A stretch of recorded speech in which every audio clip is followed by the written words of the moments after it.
Good afternoon, everyone. It is Friday, January the 15th, 2021. It is currently 1:08 p.m. Central Time.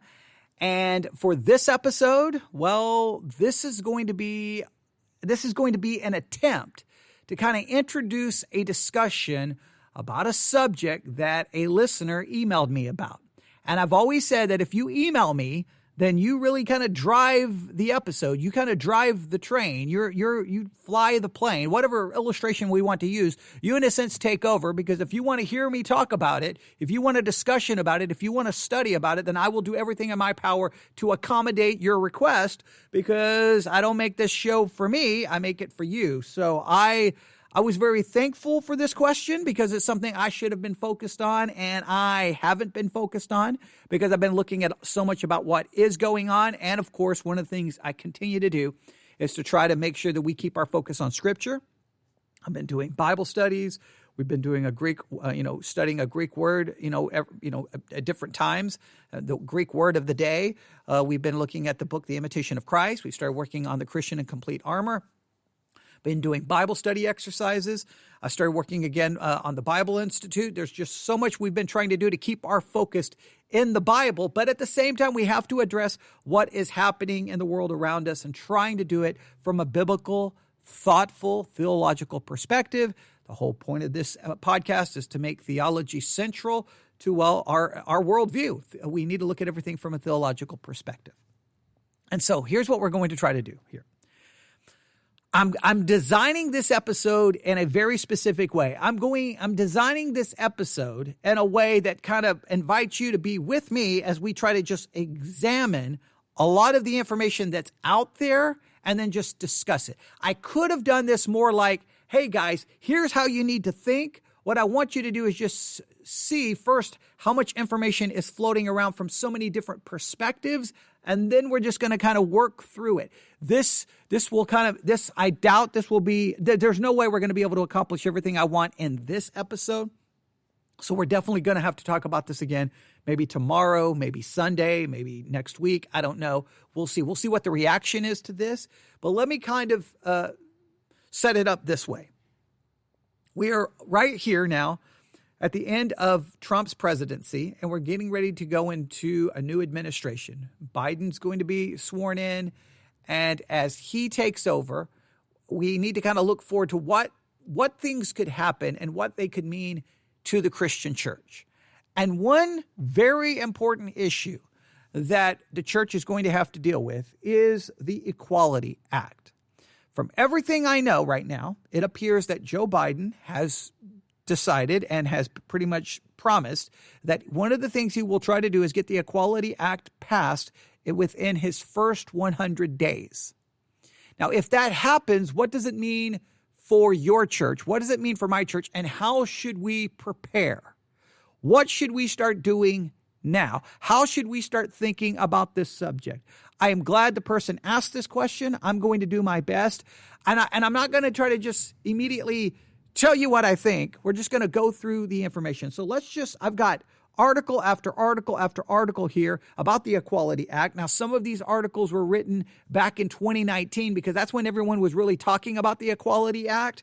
And then 2020 happened and a lot of people forgot, let's not worry about the Equality Act. We had too many other things going on. But now that Biden's about to become president, move from president-elect to president, we have to consider, okay, now if this is going to be passed in the first 100 days, the church now needs to start thinking about it. And what are we going to do? How do we prepare?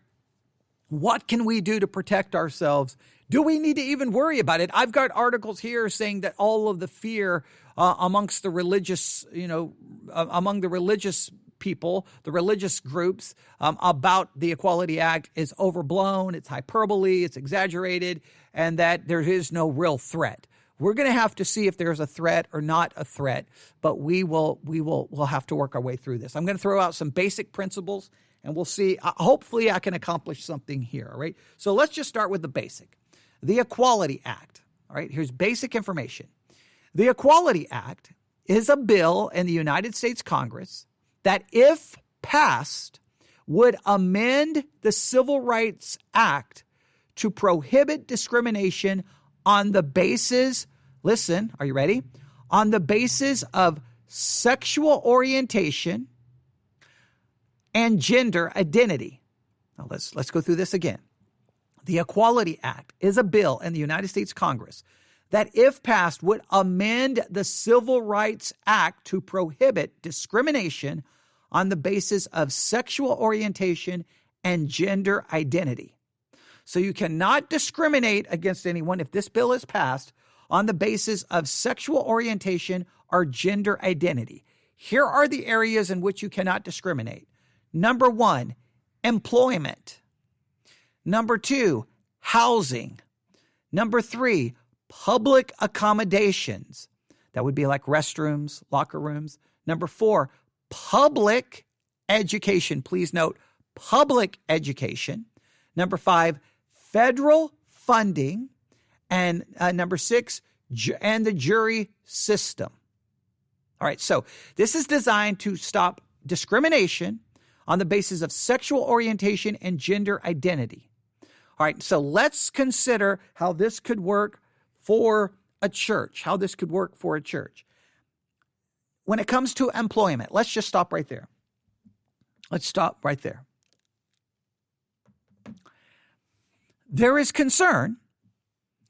Now, there's a lot of people say there will be a religious exemption. Some say that there will absolutely be no religious exemption. So here's the first place that this could be a problem. The first area that people would be concerned with is if someone, well, first of all, you got to have an opening. You've got to have an opening in your church for, say, a pastor. Now, there's a lot of ways we have to look at this. So let's just consider first the role of a pastor, all right? Can a church then, is a church going to be able to say, no, you either your views on LGBTQ homosexuality is against what we believe, or you yourself are a homosexual or transgender LGBTQ, whatever the case may be, and we cannot hire you as a pastor, can that church then be penalized by the Equality Act for discrimination? All right, that's the basic idea. Now, again, some say there will be a religious exemption. Some say there will not. One of the churches obviously absolutely has to do is the first thing you're going to focus on is that someone has to meet a theological criteria to be pastor. Someone is going to have to meet a theological criteria. So when you get ready to hire a pastor, what you want to focus on is theological criteria. And you can put in that theological criteria, obviously, what do you believe about God? What do you believe about the Trinity? What do you believe about Jesus Christ? What do you believe about the incarnation? What do you believe about the virgin birth? What do you believe about his death, burial, and resurrection? What do you believe about the Bible and the doctrine of inspiration? You could go through any basic creedal statement, say, what do you believe about all of these things? And then you could clearly have in there, well, what do you believe in regards to homosexuality? That's a biblical issue. The Bible addresses it. What do you believe about these issues biblically? It's not even worried about whether you're gay, whether you're not gay. It doesn't even matter about that, because clearly they would have to say, well, I don't believe homosexuality is a sin. I don't believe I support LGBTQ rights. And then that would disqualify them from a theological perspective. They don't hold to what this church teaches theologically. That would be your basis of saying we're not going to hire them. That is a way to try to protect yourself. You would have to have clear theological statement saying this is what someone must believe and teach in order to be a pastor in this church. All right? Now, that really comes down to the hiring of a pastor. It really comes down to hiring of a pastor.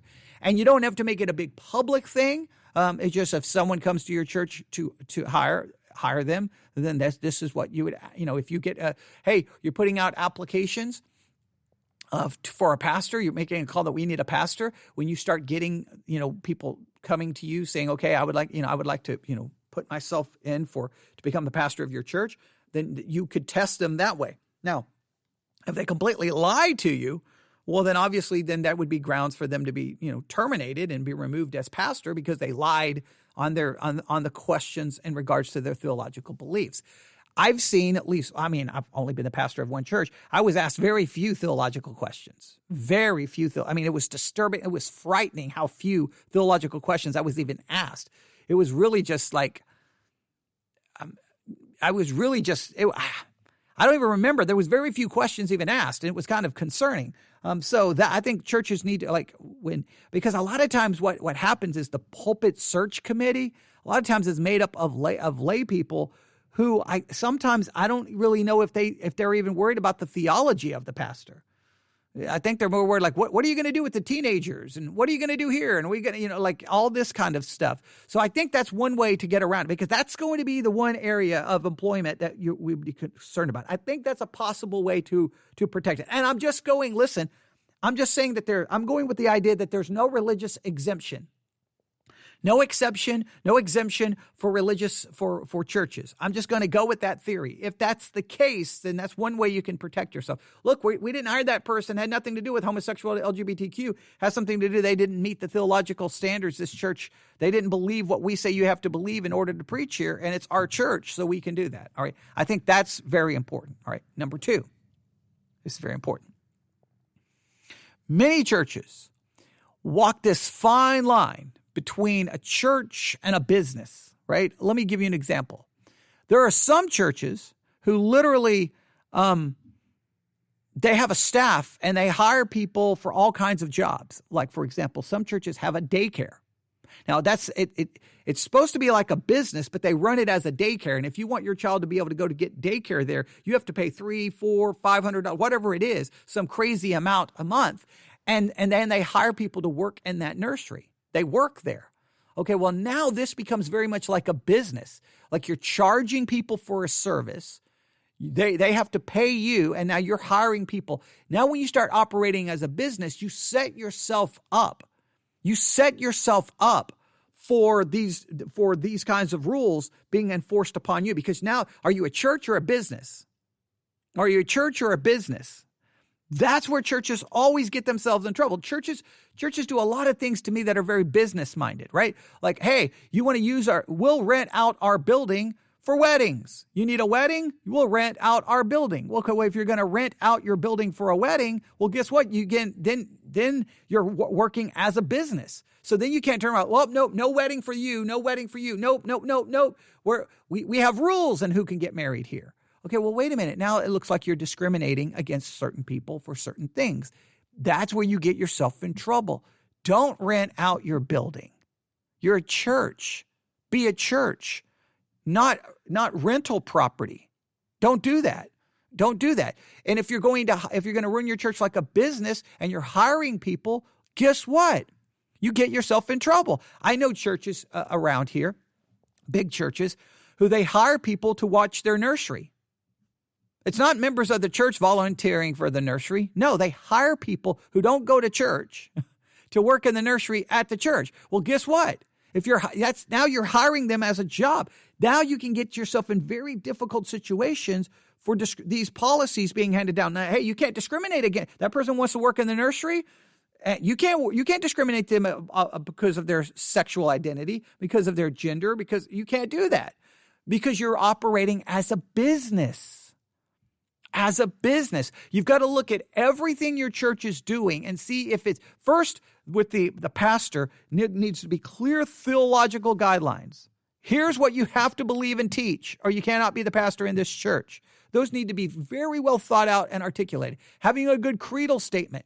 You can base it off the London Baptist Confession, Westminster Confession, depending on your theological background. You can even use the Niagara Creed if you need to. Have the creedal statement, and then you can throw in a paragraph in regards to what do you believe and teach in regards to homosexuality, LGBTQ, because if I'm telling you, if someone is a homosexual or part of that world, they're not going to teach against it. And if they're honest, then, well, that would throw them out from a theological perspective. You're not discriminating against them for what they are. You're discriminating against them based off their theological beliefs, which is what I think you can make that argument. I think that's the way to protect you there. Next, if you're running businesses, you're going to get yourself in trouble. Churches, and I believe churches sometimes have already played loose games with this. and you cannot do that. Anything that even smells like a business, looks like a business, you got to have to stop, or you're going to make yourself vulnerable to this. So the employment. Now, churches that run Christian schools. Yeah, now this is where it can become problematic. Now, here's the thing. Please note, public education is what the Equality Act seems to go through. You're going to be a private school. You're going to be operating on a private school basis, and typically private school can have different rules than public school. And guess what? I think here's going to become the big issue. So here's the thing. So the main thing is employment. That's the first thing, is employment. I've given you an idea what to do for as far as hiring pastors. Make it theological. Don't be doing things like a business. Act like a church. Act like a church. If you have a school, make sure it is private. And here's the key. Are you ready for this? Federal funding.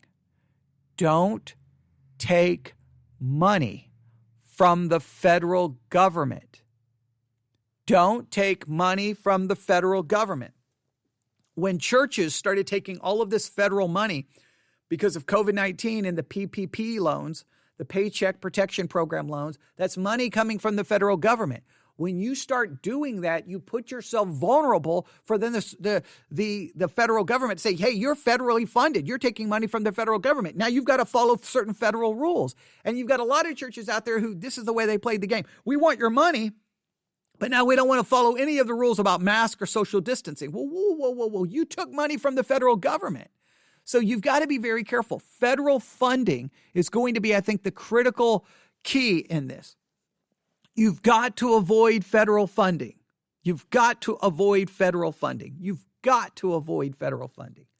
All right? And then, I do not know how this is going to work. Okay, so let's go through these. So there's employment. We've covered a lot of areas regarding employment. We've talked about education, but the church, if it's a church-run school, it's going to be private education, not public education. And then you're just going to have to, again, I think the best way to get around it is your hiring practice for your Christian school, make it based off theological beliefs. Make it off theological beliefs, right? Here's the theological things you have to believe and teach to teach in this school. Because again, then you're not making it about their gender. You're not making it about their gender identity. You're not making it about their sexuality. You're like, no, because obviously if they're homosexual in this, they're not going to want to preach and teach against it. So then they can't be a part of the school because of theological grounds. So the hiring needs to be based off theological considerations. I taught at a Christian high school. I don't even remember if they asked me any theological questions at all. I don't even think once again, it was like, no, almost none. So that is a problem. That is a problem, and we're going to have to fix that. So that deals with employment. That deals with public education. Now the other things are housing and public accommodations. Now public accommodations. I mean, I'm going to click on this because I'm almost positive. Hang on. I'm going to go public accommodations. Hang on. Okay, public accommodations. I think public accommodations.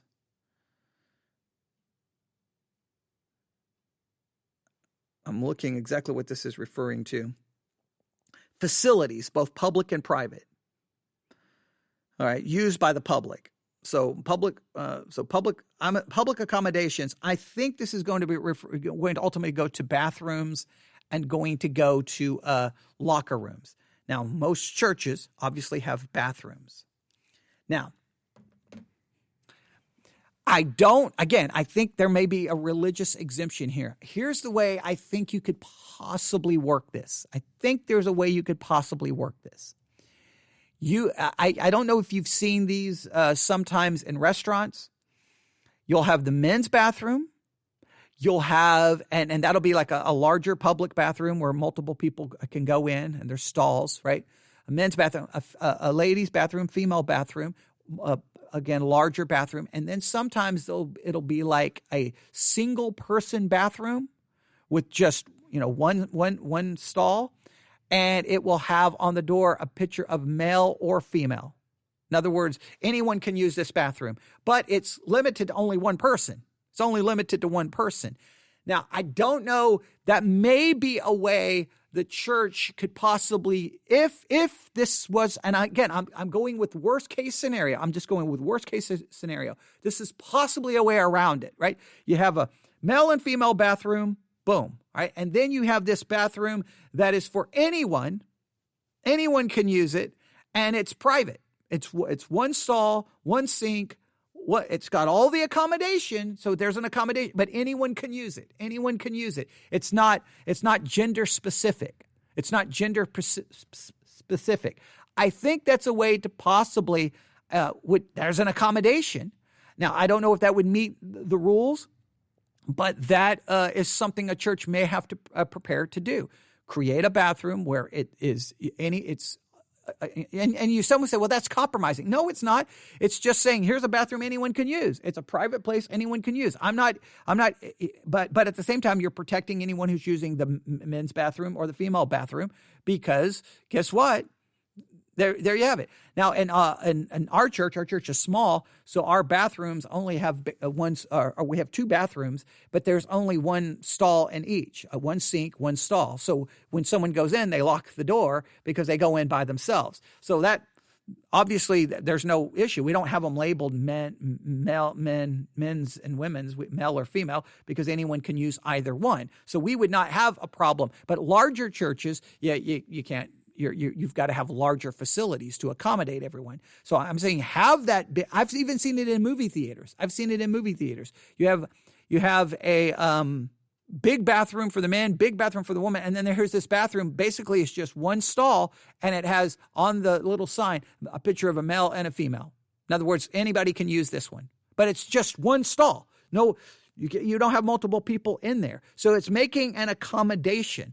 I think that's one way to think outside of the box. I know some Christians were like, no. Look, you got to pick your battles. You got to choose where you're going to fight. There's a time to fight. That's an easy thing to accommodate. And I've seen it in restaurants. I've seen it in movie theaters. I've seen it even in larger settings. When you're like, where's the bathroom? There's a male and female. And then over here, there's just, one room. It's not, one stall. And on the door, in other words, anybody can use it. Well, there's if that is what it's referring to, that is a way to possibly work around it. That's a thought as well. What else do they have here? Federal funding. All right, well, the church should never engage in federal funding, so we shouldn't have any issue there. Credit and the jury system. All right, so we don't have anything really to worry about there. All right. It says, while the Supreme Court's June 2020 ruling and Bostock versus Clayton County, Georgia, said that the Civil Rights Act protects sexual orientation and gender identity in matters of employment, the other areas remain undefined. As of 2020, 29 states have not outlawed anti-LGBT discrimination, with members of the LGBT community being given very little protection at the national level. And 2/3 of LGBT Americans in the United States have reported facing or having experienced discrimination in their personal lives. The Equality Act seeks to remedy this lack of protection, applying existing state anti-LGBT discrimination laws nationwide. Here's what I would say. I want to protect the church, and this is the way you should think. You want to protect the church from the teaching perspective, that you can teach homosexuality is a sin. You can teach the Bible in regards to all of these issues. You want to protect, obviously, who the church can hire, especially in ministerial roles. You want to protect that. That's why you've got to make sure your church doesn't operate as a business and you hold people to theological standards. If you have a Christian school, you want to protect who is teaching, because you want them to teach and be operating from a same doctrine and theological perspective. There's a way to protect that. But when it comes to who visits my church, I want them all to feel welcomed. I don't care I don't care. I want them to feel welcomed as far as they're welcome to come in. There's a bathroom they can use. I don't care, transgender, LGBTQ, homosexual. I want them to feel welcomed in every aspect. Now, when I preach, I'm going to preach the scriptures, and if I'm on a text that is condemning sexual immorality, then all of us may have to feel uncomfortable because it may condemn all of us in some way, shape, or form. But if it's specifically focused on homosexuality, then they may feel unwelcome that way. But that's the message. But in every other way, you want them to feel welcome. You want people to treat them with respect and dignity. You don't want them to feel discriminated against. And if simply giving them a bathroom to use where they don't feel discriminated against, to me, that's an easy thing. But I am not going to change the preaching, teaching, and who is preaching and teaching and the church. That's the way we have to think about it. That's the way we have to think about it, all right? And let's continue with the rest of this. Let's see. Well, yeah, that's... So right now, the Equality, here's how it has worked so far. The Equality Act passed the United States House of Representatives on May the 17th, 2019 in a bipartisan 236 to 173 vote. The United States Senate received the bill for consideration on May the 20th, 2019, and that's where the bill remains. Again, many believe that in the first 100 days of Biden, then the Equality Act will go through. But it looks like those are the areas it's going to try to prevent discrimination. Let me go through them again. Let me go through this again. Employment, housing, public accommodations, public education, federal funding, and credit. That seems to be the areas where it's going to focus. Let me go to another article here. All right. Okay. Here is an article. This is from a Christian ministry, and this is what they say. What is the Equality Act? The Equality Act would amend two landmark civil rights laws, the Civil Rights Act of 1964 and the Fair Housing Act, to change the definition of sex. Instead of the term being solely in reference to biological men and women, it would also cover sexual orientation or gender identity for the purposes of, and here we go, employment, housing, public accommodations, jury service, education. According to the bill, the term sexual orientation means homosexuality, heterosexuality, bisexuality, and gender identity means the gender-related identity, appearance, mannerisms, or other gender-related characteristics of an individual, regardless of the individual's designated sex at birth. The bill also explicitly states the Religious Freedom Restoration Act of 1993 shall not provide a claim concerning or a defense to a claim under a covered title or provide basis for challenging the application or enforcement of a covered title. That seems to be telling me they're going to remove the religious exemption. That's not going to be able to protect you from the Equality Act. That still seems to be the concern. All right. Says who supports the acts? Well, primarily it's Democrats. Obviously, we know that. Who opposes it? A coalition of 86 faith-based nonprofits, religious entities, and institutions of higher education sent a letter to Congress stating that their opposition to the Equality Act. Almost all Republicans in the U.S. Senate are also expected to vote against it. How is this vote connected to the upcoming Supreme Court? All right, so it goes on. So what is the concern Christians have about the Equality Act? All right, here we go. The bill represents, now listen carefully, this is according to one Christian website, the bill represents the most invasive threat to religious liberty ever proposed in America. Given that it touches areas of education, public accommodations, employment, and federal funding, were it to pass, its sweeping effects on religious liberty, free speech, and freedom of conscience would be both historic and also chilling. Virtually no area of American life would emerge unscathed from the Equality Act's reach. No less significant would be the long-term effects of how the law would shape the moral imagination of future generations. 24 states have similar laws, and the consequences for residents of those states have been disastrous, says one person who researched this for the Center for Religion and Civil Society at the Heritage Foundation. These policies are not being used to promote equality. Instead, they are being used as a blunt force weapon to ban discrimination on marriage and sexuality by punishing dissenters. Some of the examples cited by this research included a teacher in Virginia who was fired for failing to use a female student's preferred masculine pronoun. All right. A professor in Ohio who was disciplined for doing the same. A homeless shelter for abused women in Alaska has been sued for refusing to admit a biological male.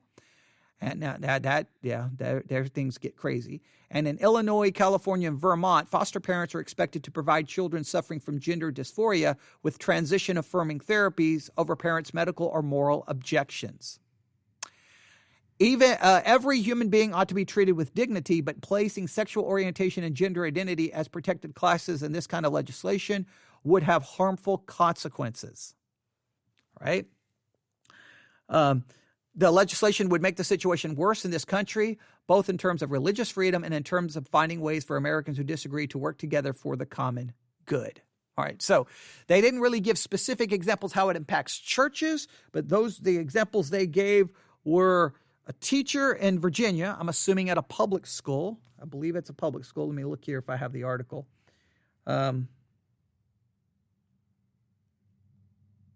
Virginia School Board voted unanimously to fire a teacher after he refused to comply with administration's orders to use a female student's preferred masculine pronouns. All right? That's a public school. Now, again, that puts you in a difficult place if you're a Christian and you're working in a public school. What do you do there? Do you want to fight over which pronoun this person wants? Is that really what you want to fight? Let me make it very clear. My perspective has always been the same. Look, I can get into an argument over which pronoun they want. They want to be male, they want to be female, and I can get into some argument about, no, I'm not going to call you that pronoun. Look, what that person needs more than anything else is they need salvation. My fight with them is not their pronoun. My fight with them is over a fundamental worldview, and they need salvation in order to have a Christian worldview. So, do I make a big deal over the pronoun? Look, part of me doesn't want to go with the pronoun because I can say genetically that's not what you are. And I could try to make that point, but if I win that debate, what do I accomplish? That's something we need to really think about. But that's more how it's going to impact you in the work world. Right now, we're focusing on how it's going to impact the church, and so that and a Christian school. Those were issues we would have to talk about. A professor in Ohio who was disciplined for the same. Let me see here. I've got the story here. Professor in Ohio. Let's see what school. I'm sorry. The article did not pull up here. I bet you it was a public university. I can almost guarantee you it was.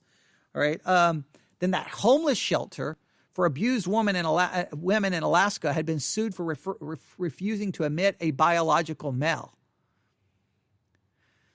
That's crazy. Hey, we're a homeless shelter for women. Well, I'm a guy, but I want to be admitted because I identify as a woman. But we can't. This is a shelter for women, and we want them to feel safe. No, and but that's the craziness that may engulf the culture. How does that impact the church? Now, if it's a church running a homeless shelter, here's going to become the key. Listen, if it's a church running a homeless shelter, wonderful that you're running a homeless shelter, but if you're taking federal funding, you're setting yourself up for trouble. If you want to run a homeless shelter, it's got to be funded by the church, not the government.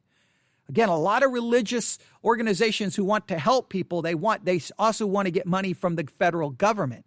If you do that, you're going to be in trouble. And look, here's what's going to ultimately happen. There's not a lot of other groups wanting to open up a lot of these kinds of homeless shelters and a lot of these social agencies to try to protect people. And when you remove all of the religious organizations from doing it because they can't get federal funding, well, then the government's going to have to find a way to take care of all of those situations. But if the church wants to do it, it's got to do it through the funding of the church, not the federal government. Now, let me just state that. That's the big one. Don't take federal funding. That seems to be an issue that a lot of these articles are not addressing. All right, let me give you another a different perspective. This headline: religious right attacks on the Equality Act don't add up. Now, here's someone saying, "Hey, all these things Christians are saying, it doesn't add up. They're making all of this up." This is how it reads. This was written in 2019. The United States House of Representatives last week passed the Equality Act, landmark legislation that would protect members of the LGBT community from discrimination in key areas such as employment, housing, public accommodations, public education, federal funding, credit and financing, and jury service. Protections like this already cover millions of Americans, and the act would extend them to members of the LGBT community. Religious right groups aren't happy about this and are bombarding the public with their usual mix of half-truths and hysteria. Now, look, that's one thing the churches cannot do. We cannot spread half-truth and hysteria. We got to make sure our facts are correct. I do agree with them there. Before the vote, the American Family Association put out a short video featuring Tim Waldman, president of the group, and two of his sidekicks. Waldman said of the bill, it is poison and it's going to basically destroy religious liberties and religious freedoms.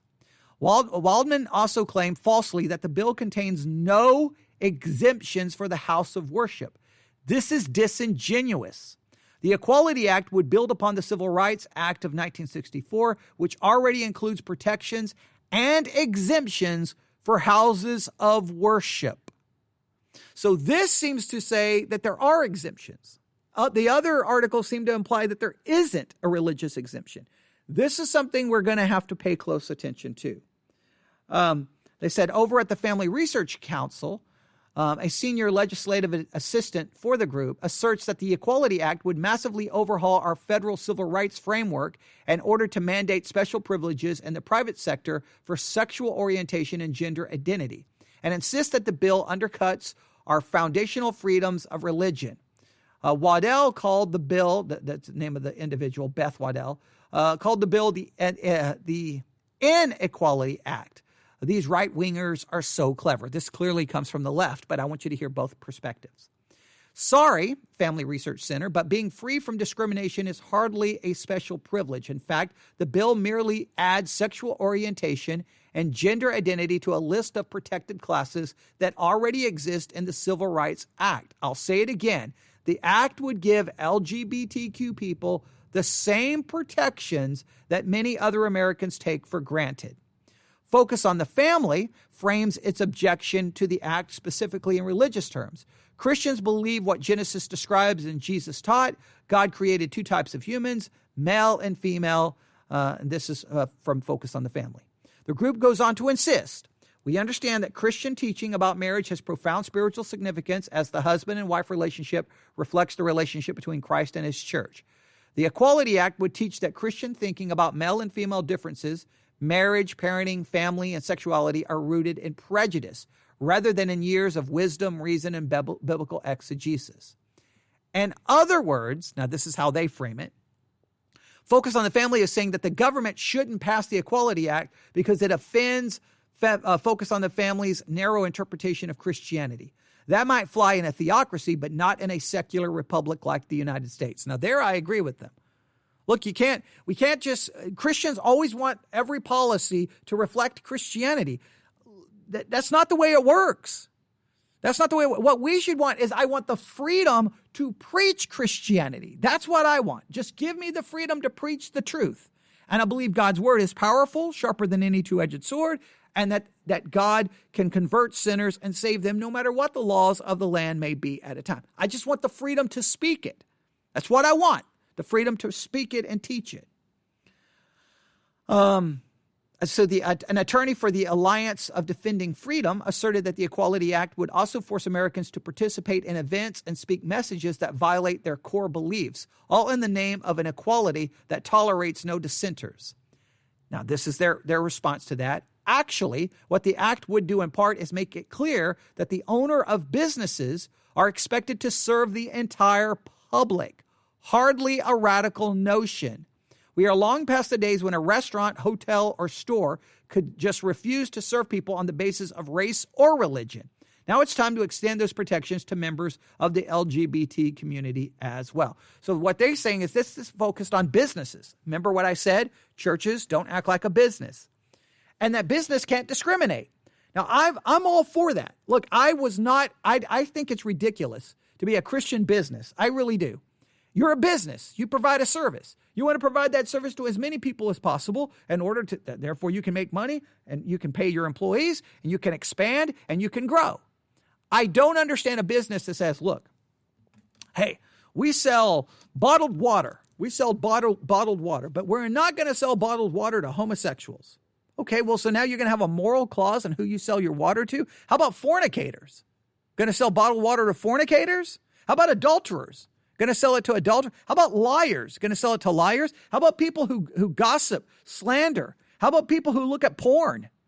Is there a moral clause? Hey, I'm not going to sell and I'm not going to service people in my business unless they live a moral life. Like, what kind of nonsense is that? You're a business that provides a service. Provide the service.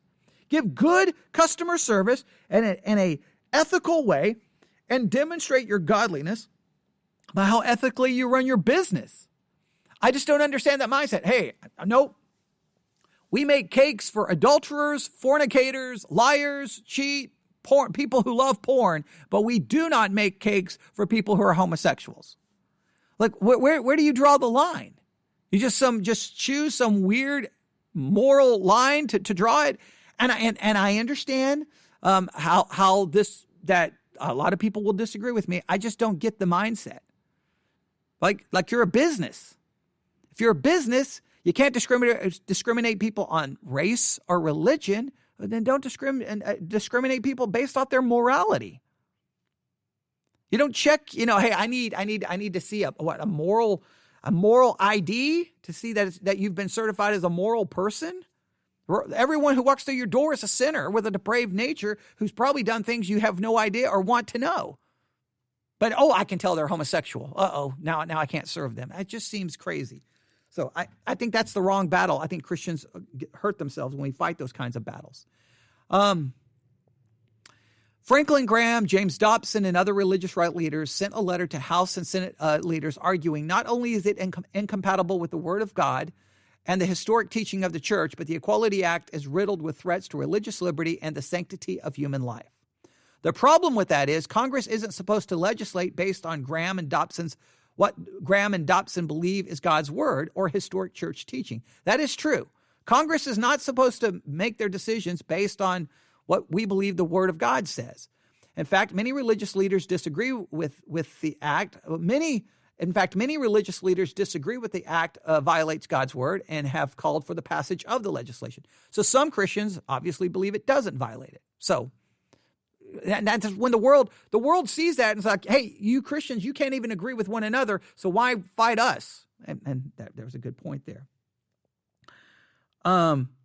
Dobson went completely around the bend after the act's passage. In a column, he compared passage of the act to the Supreme Court's Dred Scott decision and wrote, "Let me speak candidly and passionately to people of faith throughout the United States of America.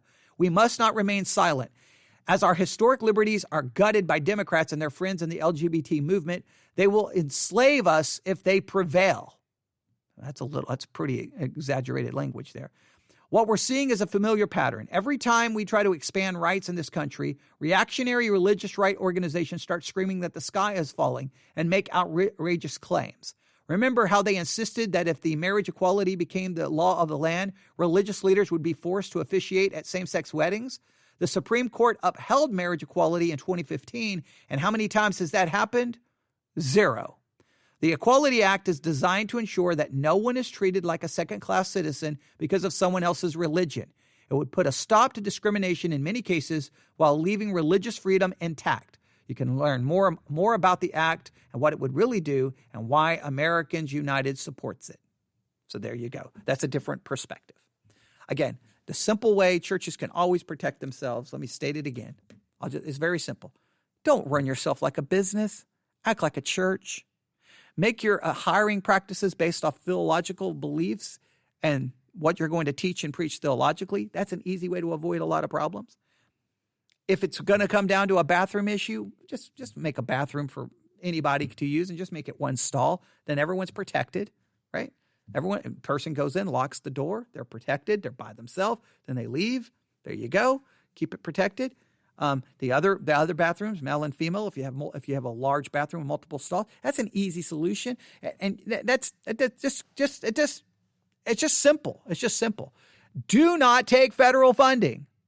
Do not take federal funding. Don't take money from the government. If you take money from the government, guess what comes with that money? It can come with rules. Don't take federal funding. That's very simple. That's very simple. And then lastly, just make sure that we don't turn to half-truths and hysteria, because this happens all the time where people. Now, I'm not saying there's not.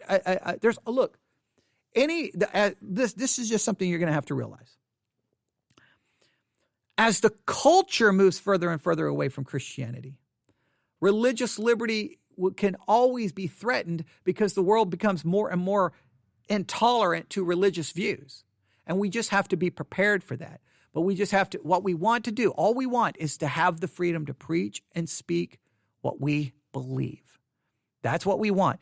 And one of the ways you can do is just keep the church as separated from the federal government as much as possible. This could come to play. Churches who have a tax-exempt status and use that tax-exempt status all the time. We have one that we got a long, long time ago. I don't think we do anything with it. I don't even know. We don't really. Nobody here in my church says, "Hey, at the end of the year, can I get a receipt for all of my offerings so I can file, like some kind of, they can get some kind of refund for what they've given." Nobody in my church even does that. We don't. When we buy things, I don't even know if we use our tax ID. I don't even know if we do. But I can guarantee you this. If it comes down to it, I'll give up my tax exempt status in 5.2 seconds if we need to. If there ever became a problem, if we were ever restricted, and some say, well, you're already restricted in what you can preach. I've never had one problem on what I preach ever. Not one problem. No one from the government's ever contacted me. I've never had one issue. Now you say, well, you can't tell people who to vote for. Well, guess what? I'm a church. I don't get involved in politics anyway, whether I was tax exempt or not. None of my political way I avoid politics in many aspects from the pulpit would change. But guess what? Even if you don't preach it from the pulpit, right? Pastors, there's these things called microphones. See right here?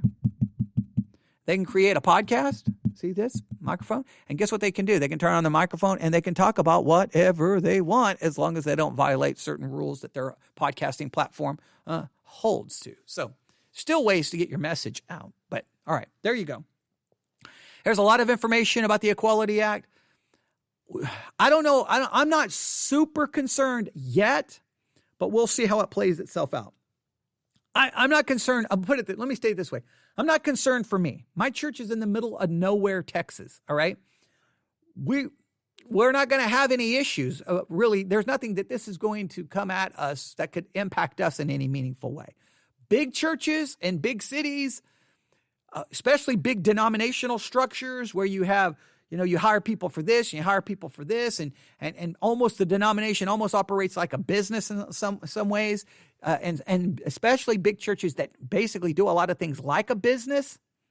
Yeah, but I've seen churches. Look, here's what blows my mind. I'll end this as a good example. There's a church. I'm going to be driving past it when I go back home. They hire people for their praise band.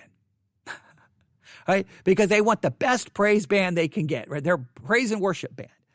Well, I worked with the guy who got hired to play the drums. Very good drummer. He played for a country artist. You may have heard his name, Aaron Watson, who's very famous in this part of the country. He played drums for that country artist. And so I knew this guy. We worked together. We're friends. And he was an atheist, number one. He smoked weed, number two. It's what got him kicked out of the United States military. He failed a drug test. So he's an atheist. He smokes weed. But guess where he was on Sunday? Playing the drums for the praise and worship band, right? They hired someone. Well, if you're going to hire an atheist to play in your praise band, well, why can't you hire a transgender person to sing in your praise band? Oh, no. We can't do that. We can't have a transgender, LGBTQ, homosexual. We can have an atheist who smokes weed. See, the churches have already played a lot of loose games with this. They hire people from with all kinds of moral issues to work in the nursery or to work here. And then all of a sudden they're going to draw the line and go, nope, that's it. That's too far. Well, you see how hypocritical you look? That's just one church I know of, that their praise band is made up of people who don't even go to the church or not even members of the church. They're in the praise band. That's ridiculous. Hey, our praise band is really good. It's made up of all lost people. They're leading the worship. Do you see how utterly and we're worried about the Equality Act? We're worried about LGBTQ homosexual. You may be worried that church has lost its ever-living mind is what you need to be worried about. And then, hey, we have a nursery. Oh, now we're not going to have anyone in the church volunteer in the nursery. We're going to hire people to work in the nursery. That's where people in the church doesn't have to miss church. So we're going to hire, so basically non-church attending people, most likely non-Christians, we're going to hire to work in the nursery. But wait, we're not going to hire anyone who's LGBTQ or transgender. What are you talking about? How are you going to make your decisions? These are the things that get churches in trouble. It's this weird, inconsistency. So there's a little bit about the Equality Act. There you go. Research it. Here's the thing. Just be careful with half-truths and hyperbolic language. Let's just be very reasoned in what we say. That's why I read the article from someone who's looking at the Christian world's reaction and saying they're stupid. Now, I think they obviously want the act passed, so they're going to dismiss all the religious concerns. And then people on the religious side, they have their concerns, and so they're going to dismiss anybody trying to say your concerns are not that serious. The truth is usually somewhere in the middle. So just be careful and be reasoned and just make sure. Here's what to look for. Is your church operating a business, basically, in any way, shape, or form? If it's operating a business, it needs to stop it. You're either a church or a business. If you're a business, you're going to have to follow the same rules that other businesses have to follow in regards to discrimination and policies like that. Operate as a church. Operate as a church, okay? That's very important. Operate as a church. Do not take federal funding. I repeat, do not take federal funding. I repeat, do not take federal funding. Right? That's important. As much as possible, make sure there's clear theological guidelines for people who even play in the praise band. Do you believe these? No, I'm an atheist. I don't believe any of that. Well, then you can't be in our praise band. Okay, there you go. I don't care how good of drummer you are. Right? There's easy ways to work around this. And again, I think the bathroom thing, I don't know if it's going to become an issue. But if it is, it's simple fix. There's the men's, there's the women's, and there's the bathroom for anyone. Single stall, lock the door. No one has to feel, uncomfortable or any concerns of safety are completely removed. And now how this is all going to work out in the world and how it could impact you in the work world, now that is where Christians are going to, now that's a whole different discussion. This episode was about the church. How is it going to, when you go to work, if this gets passed, there's going to probably be guidelines handed down on what you can do at work and can't do at work, and you're going to have to be prepared for that. You're going to have to be prepared for that. All right? And that's something you're going to have to, we're going to have to be as wise as a serpent and harmless as a dove. All right, there we go. Email me, newsif@yahoo.com, newsif@yahoo.com. Everyone have a great day. I'm headed home. I'm hoping to have a fun Friday evening, and I hope you have one as well. Thanks for listening. God bless.